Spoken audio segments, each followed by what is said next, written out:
In in অর্থ মধ্যে। We we অর্থ আমরা। ক্যান ক্যান অর্থ করতে পারা।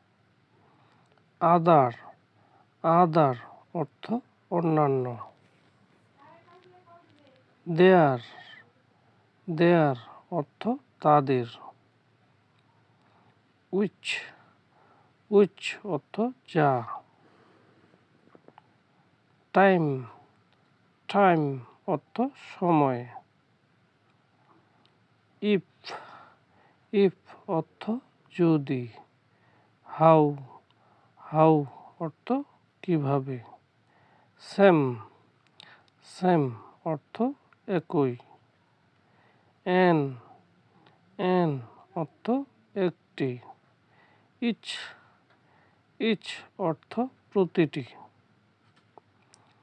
টেল টেল অর্থ বলুন। থ্রি থ্রি অর্থ তিন।